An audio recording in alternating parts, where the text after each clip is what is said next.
Halo semuanya, kami dari kelompok 3. Kami akan membahas pokok bahasan yang berjudul Ruang Lingkup IPA. Sebelum itu, saya akan memperkenalkan rekan-rekan kelompok saya.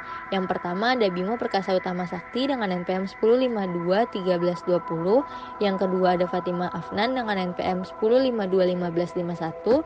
Yang ketiga ada Jacqueline Gloria dengan NPM 11521676. Yang keempat ada saya Jessica Anggia dengan NPM 10521698. Yang kelima ada Miska Nur Hafiza dengan NPM 10521847. Dan yang terakhir ada Stefani Katrinia dengan NPM 11521403. Secara garis besar, kami akan menjelaskan tentang alam semesta, sistem tata surya, dan teori terbentuknya bumi. Ingin tahu hal-hal apa saja yang ada di dalam pembahasan ruang lingkup IPA? Kalau begitu, mari kita mulai. Yang pertama, kami akan menjelaskan tentang alam semesta dan isinya, baik mikrokosmos maupun makrokosmos. Alam semesta terdiri dari semua materi, termasuk tenaga dan radiasi, serta segala hal yang telah diketahui dan baru dalam tahap percaya bahwa pasti ada antariksa. Bumi, bulan, planet-planet, dan matahari yang termasuk dalam tata surya hanyalah titik kecil di antara 200 miliar bintang penyusun galaksi Bima Sakti.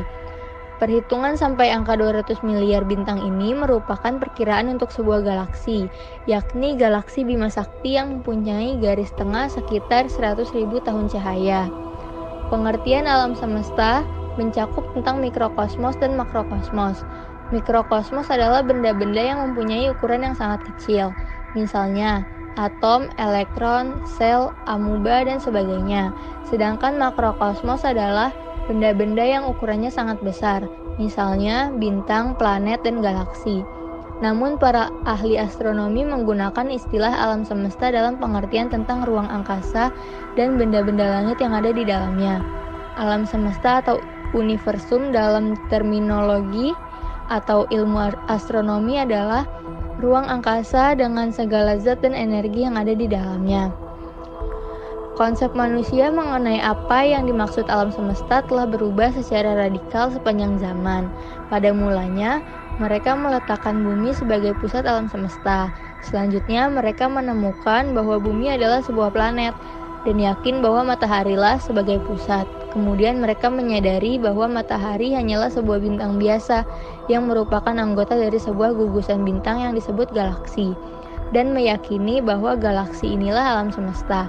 Setelah itu, mereka menemukan lagi bahwa galaksi ini hanyalah satu dari sedemikian banyak galaksi yang membentuk alam semesta. Kenyataan inilah yang kita yakini pada saat ini. Selanjutnya, kami akan menjelaskan mengenai terbentuknya alam semesta. Ada beberapa teori mengenai terbentuknya alam semesta, yaitu 1. Teori ledakan besar. Terbentuknya alam semesta berasal dari dentuman yang dahsyat. Alam semesta memiliki ukuran yang tidak terbatas dan alam semesta ada karena terjadinya ledakan dahsyat.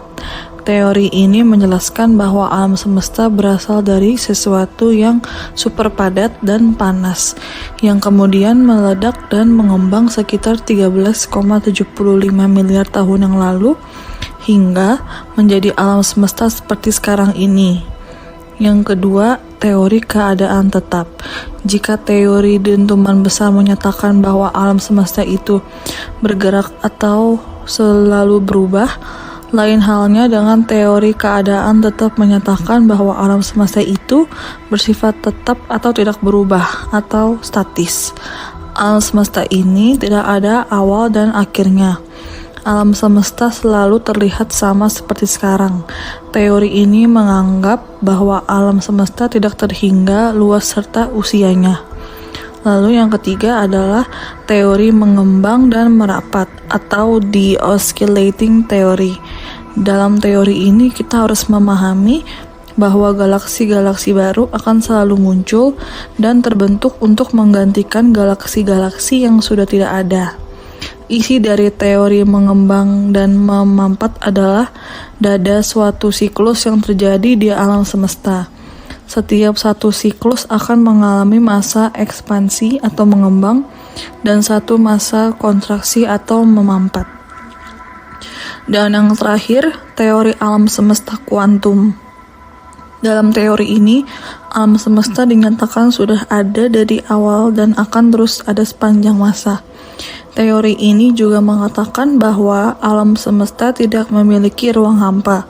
Dengan kata lain, di dalam alam semesta hanya ada partikel-partikel subatomik. Selanjutnya kami akan menyebutkan dan membedakan anggota sistem tata surya seperti bintang atau matahari, planet, asteroid, komet, dan meteor. Pertama-tama, apa itu tata surya? Tata surya adalah sistem matahari sebagai pusat yang terikat secara gravitasi dan benda-benda yang mengorbitnya, termasuk planet, bulan, asteroid, komet, dan meteoroid. Anggota susunan tata surya yang pertama adalah bintang atau matahari, yaitu sebuah benda langit yang memiliki sumber cahayanya sendiri. Contohnya, matahari, Alpha Centauri, Aldebaran, Antares, Spica, dan Regulus. Matahari adalah bintang yang paling dekat dengan bumi. Matahari merupakan pusat sekaligus bintang terbesar di tata surya. Memancarkan cahaya dan energi yang sangat panas, juga memiliki massa yang mewakili kurang lebih 99,86% massa total tata surya. Kedua, planet, yaitu sebuah benda langit yang mengelilingi bintang atau sisa-sisa bintang, mempunyai massa yang cukup untuk memiliki gravitasi tersendiri. Planet telah membersihkan lingkungan di sekitar orbitnya. Planet juga memiliki diameter lebih dari 800 km. Saat ini terdapat 8 planet di tata surya kita, yaitu Merkurius, Venus, Bumi, Mars, Jupiter, Saturnus, Uranus, dan Neptunus. Ketiga, asteroid. Asteroid disebut juga planet minor atau planetoid, yaitu batu langit yang tidak beraturan dan berukuran lebih kecil dari planet tapi lebih besar dari meteoroid. Sebagian besar asteroid berada di sabuk asteroid dan terhampar di antara orbit planet Mars dan Jupiter. Visual asteroid berbeda dengan komet. Komet menampakkan koma atau ekor, sedangkan asteroid tidak. Keempat, komet. Komet adalah benda langit yang mengelilingi matahari dengan orbit yang berbentuk elips. Istilah lain dari komet adalah bintang berekor. Komet terbentuk dari es dan debu, terdiri dari debu dan gas yang membeku pada saat menjauhi matahari. Ketika komet bergerak mendekati matahari, lapisan es pada komet menguap dan membentuk kepala gas dan ekor. Beberapa komet membutuhkan ribuan tahun untuk menyelesaikan satu kali mengorbit matahari. Kelima, ada meteor. Meteor atau bintang jatuh adalah penampakan jalur jatuhnya meteoroid ke atmosfer bumi. Penampakan tersebut disebabkan oleh panas yang dihasilkan oleh tekanan ram pada saat meteoroid memasuki atmosfer. Meteor yang sangat terang, lebih terang daripada penampakan planet Venus, dapat disebut sebagai bolid. Jika suatu meteoroid tidak habis terbakar dalam perjalanannya di atmosfer dan mencapai permukaan bumi, benda yang dihasilkan disebut meteorit. Selanjutnya, ada materi tentang menjelaskan planet bumi sebagai bagian dari sistem tata surya. Benda-benda langit seperti bintang, asteroid, satelit, dan lain-lain, termasuk planet bumi yang berada dalam sistem tata surya yang berpusat pada matahari. Bumi disebut sebagai satu-satunya planet yang berisi kehidupan. Semua hal, mulai dari komposisi udara hingga kebutuhan makhluk hidup lainnya, ada di planet bumi ini. Permukaan bumi diisi oleh 70% perairan serta 30% daratan. Selain itu, bumi juga mempunyai satelit alami yang bernama bulan. Pada bumi ini, ada bagian atmosfer yang melindungi dan campuran bahan kimia organik yang tepat untuk melindungi pada lapisan matahari, sehingga planet ini merupakan satu-satunya planet dalam anggota tata surya yang dapat mendukung adanya kehidupan, dan bumi termasuk planet ketiga dalam urutan tata surya. Bumi adalah planet paling dinamis yang dapat mendaur ulang dirinya sendiri. Dengan suhu dan tekanan permukaan bumi memungkinkan adanya air dan bisa dijadikan dalam bentuk cair, padat, ataupun gas. Bumi memiliki diameter sekitar 12.700 km dan akan berevolusi 365 hari serta rotasinya dalam waktu 24 jam. Dan bumi hanya memiliki satu satelit, yaitu bulan. Berikut ada perbedaan bumi dengan planet lainnya. Antara lain, yang pertama, bumi adalah satu-satunya planet yang memiliki atmosfer yang mengandung hingga 21% oksigen. Yang kedua, bumi adalah satu-satunya planet yang memiliki air di permukaannya. Yang ketiga, bumi adalah satu-satunya planet di tata surya yang memiliki kehidupan. Dan yang keempat, bumi adalah satu-satunya planet dalam. Planet dalam yaitu mencakup Merkurius, Venus, Bumi, dan Mars. Planet dalam ini yang memiliki satu satelit besar yaitu bulan. Mars memiliki 2 bulan yang sangat kecil. Kemudian Merkurius dan Venus tidak memiliki bulan. Lalu, yang selanjutnya, kami akan menjelaskan tentang lapisan-lapisan penyusun planet bumi. Yang pertama, ada lapisan kerak bumi. Kerak bumi adalah lapisan terluar bumi yang terbagi menjadi 2 kategori, yaitu kerak samudra dan kerak benua. Kerak samudra mempunyai ketebalan sekitar 5-10 km, sedangkan kerak benua mempunyai ketebalan sekitar 20-70 km. Penyusun kerak samudra yang utama adalah batuan basalt, sedangkan penyusun batuan kerak benua adalah yang utama batuan granit, yang tidak sepadat batuan basalt. Kedua, ada lapisan mantel bumi. Selubung bumi atau mantel bumi merupakan lapisan yang menyelubungi inti bumi, dan bagian terbesar dari bagian bumi sekitar 83,2% dari volume dan 67,8% dari keseluruhan massa bumi. Terdiri dari material yang berfasa cair. Sering pula selubung bumi disebut sebagai lapisan astenosfer. Pada bagian ini, terjadi pergerakan lempeng-lempeng yang disebabkan oleh gaya konveksi atau energi dari panas bumi. Pada wilayah selubung bagian atas akan mulai terbentuk intrusi magma yang diakibatkan oleh batuan yang menyusup dan meleleh. Lapisan yang ketiga ada lapisan inti bumi. Inti bumi terletak mulai kedalaman sekitar 2.900 km dari dasar kerak bumi sampai ke pusat bumi. Inti bumi dapat dipisahkan menjadi inti bumi bagian luar dan inti bumi bagian dalam. Komposisi material penyusun inti bumi diketahui dengan perkiraan bahwa unsur besi merupakan unsur yang banyak dijumpai pada kerak batuan penyusun kerak bumi. Selain itu, komposisi penyusun inti bumi juga diketahui dengan mendasarkan pada komposisi meteorit yang dijumpai mengandung logam besi dan nikel sebanyak sekitar 7% sampai 8%, sehingga diperkirakan material logam penyusun inti bumi adalah unsur besi dan nikel. Lalu, ada struktur lapisan bumi berdasarkan susunan kimia.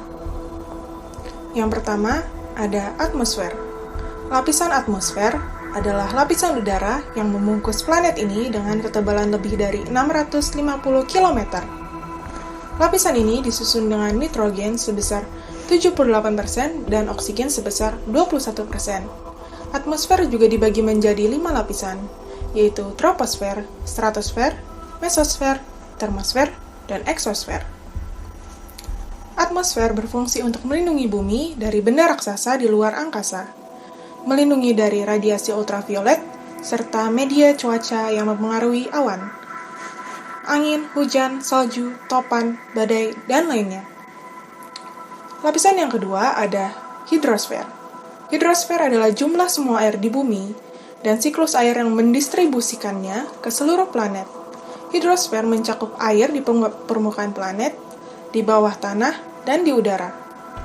Hidrosfer dapat berupa bentuk cair, uap, dan es. Hidrosfer meliputi samudra, lautan, danau, sungai, air tanah, serta uap air. Keberadaan hidrosfer sangat penting bagi kehidupan bumi sebab air menopang berbagai bentuk kehidupan dan memainkan peran penting dalam ekosistem dan mengatur atmosfer. 3. Litosfer. Litosfer adalah lapisan kerak paling luar dan terdiri dari batuan dengan ketebalan rata-rata 1.200 km. Litosfer adalah lempeng yang bergerak, sehingga dapat menimbulkan pergeseran benua. Litosfer di permukaan bumi ini hampir 75% terdiri dari silikon oksida dan aluminium oksida. Litosfer memiliki fungsi yang sangat besar bagi kehidupan, di mana bagian atas merupakan tempat hidup bagi manusia, hewan, dan tanaman. Selanjutnya, litosfer bagian bawah mengandung bahan-bahan mineral yang sangat bermanfaat bagi manusia di antaranya minyak bumi dan gas, batu bara, emas, besi, nikel, hingga timah. Lalu yang terakhir ada lapisan biosfer. Biosfer adalah lapisan bumi yang dapat dihuni atau ditinggali oleh makhluk hidup untuk melangsungkan hidupnya. Biosfer adalah sistem ekologis global yang menyatukan seluruh makhluk hidup dan hubungan antar mereka, termasuk interaksinya dengan unsur litosfer atau batuan, hidrosfer atau air, dan atmosfer atau yang disebut udara, dan bumi. Akan tetapi, biosfer lebih berfokus pada tempat tinggal makhluk hidup, seperti flora dan fauna yang bertempat di daratan atau di perairan. Dibandingkan seluruh lapisan bumi, biosfer merupakan lapisan yang paling tipis, hanya berkisar 9.000 meter saja. Lapisan biosfer berfungsi menjadi sumber-sumber makanan makhluk hidup, sebagai objek penelitian dan pendidikan, serta sebagai tempat rekreasi. Selanjutnya, kami akan menjelaskan tentang teori pembentukan bumi.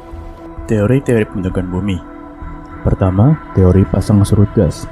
Teori pasang surut gas pertama kali dikenalkan oleh James Jeans and Harold Chevis tahun 1918. Menurut mereka, sebuah bintang besar mendekati matahari dalam jarak dekat dan menyebabkan terjadinya pasang surut pada tubuh matahari yang saat itu masih berupa gas. Saat bintang tersebut mendekat, akan terbentuk gelombang raksasa pada tubuh matahari yang disebabkan oleh gaya tarik bintang. Gelombang tersebut mencapai ketinggian yang luar biasa dan menjauh dari inti matahari menuju bintang tersebut. Gelombang yang membentuk lidah pijar akan mengalami perapatan gas hingga terpecah menjadi planet-planet.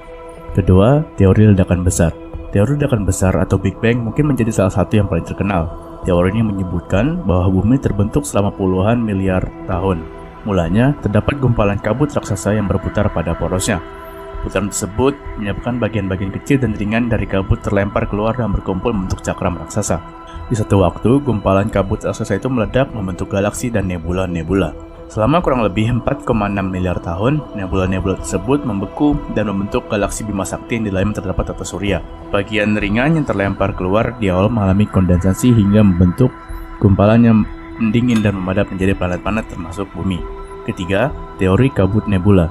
Teori pembentukan bumi yang selanjutnya dinamakan teori kabut nebula. Teori ini dikemukakan oleh Immanuel Kant di tahun 1755, yang kemudian disempurnakan oleh Pierre de Laplace di tahun 1796. Karena itu, teori ini sering dikenal sebagai teori kabut Kant-Laplace. Teori ini menyebutkan bahwa di alam semesta terdapat gas yang berkumpul menjadi kabut nebula. Gaya tarik-menarik antar gas membentuk kumpulan kabut yang sangat besar dan berputar semakin cepat. Proses perputaran ini mengakibatkan materi kabut di bagian khatulistiwa terlempar dan berpisah, kemudian memadat karena pendinginan. Keempat, teori planetesimal. Di awal abad ke-20, seorang ahli astronomi Amerika Forrest Ray Moulton beserta ahli geologi Thomas T. Chamberlain mengemukakan teori planetesimal. Teori ini menyebutkan bahwa matahari tersusun dari gas yang bermassa besar. Pada satu titik, bintang lain yang berukuran hampir sama melintas dekat dengan matahari sehingga hampir terjadi tabrakan. Akibatnya, gas dan materi ringan di bagian tepi matahari dan bintang tersebut menjadi tertarik. Materi yang terlempar mulai menyusut dan membentuk gumpalan-gumpalan yang dinamakan dengan planetesimal. Planetesimal tersebut mendingin dan memadat hingga akhirnya menjadi planet-planet yang mengelilingi matahari. Yang terakhir, ada teori bintang kembar. Teori pembentukan bumi yang terakhir dikenal dengan sebutan teori bintang kembar. Teori ini dicetuskan oleh ahli astronomi Raymond Arthur Littleton. Menurutnya, galaksi merupakan kombinasi dari bintang kembar.